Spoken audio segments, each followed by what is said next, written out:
Hello guys, welcome to the channel. Guys, first of all, thank you for watching this video. చాలా మంది support role నుంచి developer role కి shift అవుదాం అనుకుంటారు. So once మనం developer role కి shift అయిన తర్వాత మన కెరియర్ ఆపర్చునిటీస్ కానీ మన కెరియర్ కానీ చాలా బాగుంటుంది గైస్. సో ఈ సపోర్ట్ రోల్ అనేది డెవలపర్ రోల్ అనేది మనం ఫ్రెషర్ గా ఏదైతే కంపెనీలో జాయిన్ అయ్యామో అక్కడ చాలా ఫ్యాక్టర్స్ బేస్ చేసుకుని అయితే డిసైడ్ అవుతారు. సమ్ టైమ్స్ మనకు లక్ బాగుండి డెవలపర్ ప్రాజెక్ట్ లోకి వెళ్తాం. సమ్ టైమ్స్ సపోర్ట్ ప్రాజెక్ట్ లో రిక్వైర్మెంట్ ఉండి ఆ టైంలో ఎలాంటి రిసోర్స్ లేకపోతే అలాంటి టైంలో మనల్ని సపోర్ట్ ప్రాజెక్ట్ లో పెడతారు. ఈవెన్ మనకి స్కిల్స్ ఉన్నా ఓకే, ఇలా చాలా ఫ్యాక్టర్స్ బేస్ చేసుకుని సపోర్ట్ రోల్ ఆ డెవలపర్ రోల్ అయితే అసైన్ చేస్తారు గైస్. వన్స్ మనం డెవలపర్ రోల్ లోకి వెళ్తే మన కెరీర్ మొత్తం డెవలపర్ రోల్ అని ఉంటుంది గైస్. వన్స్ మనం సపోర్ట్ రోల్ లోకి వెళ్తే మన కెరీర్ మొత్తం సపోర్ట్ రోల్ అని ఉంటుంది.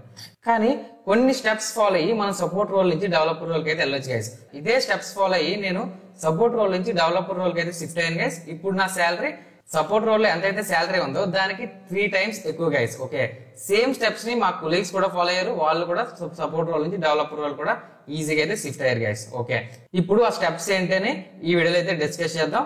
ఈ వీడియోని ఎక్కడ కూడా స్కిప్ చేయకుండా అయితే చూడండి గైస్. ఈ స్టెప్స్ ఫాలో అయితే ఖచ్చితంగా మీరు సపోర్ట్ రోల్ నుంచి డెవలపర్ రోల్ కి అయితే ఖచ్చితంగా షిఫ్ట్ అవ్వచ్చు గైస్. సో ఇప్పుడు సపోర్ట్ రోల్ నుంచి డెవలపర్ రోల్ కి వెళ్ళాలంటే ఎలాంటి స్టెప్స్ ఫాలో అవ్వాలో ఇప్పుడైతే చూద్దాం గైస్. ఓకే, స్టెప్ వన్ ఏంటంటే మనం ఏదైతే ప్రాజెక్ట్ కి లేదా అప్లికేషన్ కి మనం సపోర్ట్ కింద చేస్తున్నామో ఆ ప్రాజెక్ట్ గురించి థియరిటికల్ గా అండ్ ప్రాక్టికల్ గా కంప్లీట్ డీటెయిల్స్ గా తెలుసుకోవాలి గైస్. ఒక థియరిటికల్ గా అయితే ఆ ప్రాజెక్ట్ డాక్యుమెంటేషన్ చదివితే మనం అయితే తెలుసుకోవచ్చు.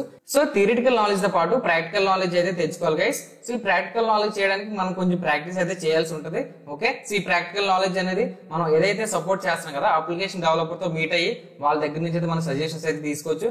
దాంతో పాటుగా వాళ్ళని ఆ బ్యాక్ ఎండ్ ఆపరేషన్స్ కూడా మనం ఎక్స్ప్లెయిన్ చేయించుకోవచ్చు గైస్. ఎలా మనం particular project related practical knowledge తెచ్చుకోవచ్చు.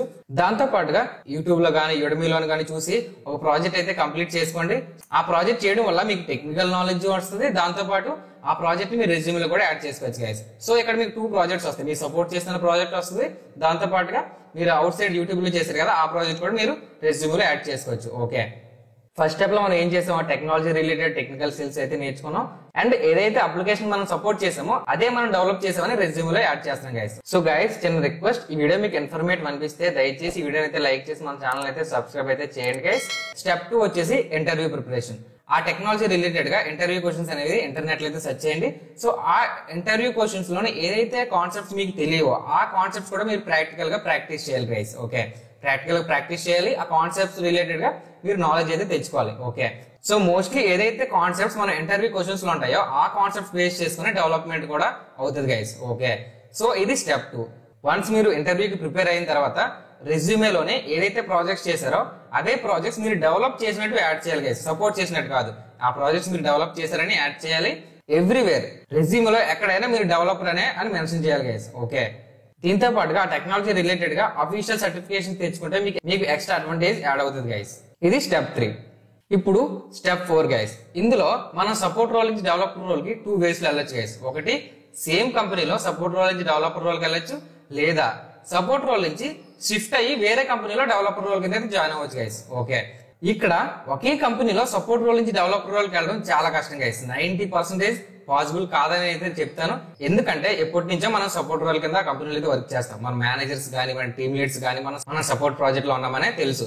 సో వాళ్ళు మనల్ని ఇన్ కేసు మన దగ్గర స్కిల్ ఉన్నా మనం ఎన్ని సర్టిఫికేషన్స్ చేసినా కొంతమంది అయితే ట్రస్ట్ చేసి డెవలపర్ ప్రాజెక్ట్ లో పెడతారు, కొంతమంది అయితే పెట్టరు. ఇది ఇక్కడ కొంచెం ఛాన్సెస్ అయితే తక్కువ ఉంటాయి, కానీ ఎక్కువ ఛాన్సెస్ సెకండ్ వేలో ఉంటాయి గైస్. సెకండ్ వే ఏంటి?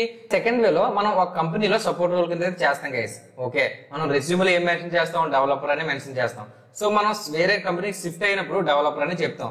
సో దానికి రిలేటెడ్ గా మనం రెజ్యూమ్ అప్డేట్ చేస్తాం. ఏదైతే రెండో కంపెనీలో మనం జాయిన్ అవుతున్నామో ఆ కంపెనీ కూడా మన బ్యాక్గ్రౌండ్ వెరిఫికేషన్ లో మనం డెవలపరా సపోర్టరా ఇవేం చెక్ చేయదు గైస్. ఓకే, సో దాన్ని బేస్ చేసుకొని మన దగ్గర స్కిల్స్ ఉంటే ఈజీగా మనం వేరే కంపెనీలో షిఫ్ట్ అవుతూ మనం సపోర్ట్ రోల్ నుంచి డెవలపర్ రోల్ కి ఈజీగా అయితే షిఫ్ట్ అవ్వచ్చు గైస్. ఓకే, సో గైస్, ఇవే స్టెప్స్ ఫాలో అయ్యి నేను మా కొలీగ్ సపోర్ట్ రోల్ నుంచి డెవలపర్ రోల్ కి అయితే షిఫ్ట్ అయ్యాం గైస్. ఈ స్టెప్స్ మీకు కూడా షేర్ చేయాలనుకుని ఈ వీడియో అయితే క్రియేట్ చేశాను.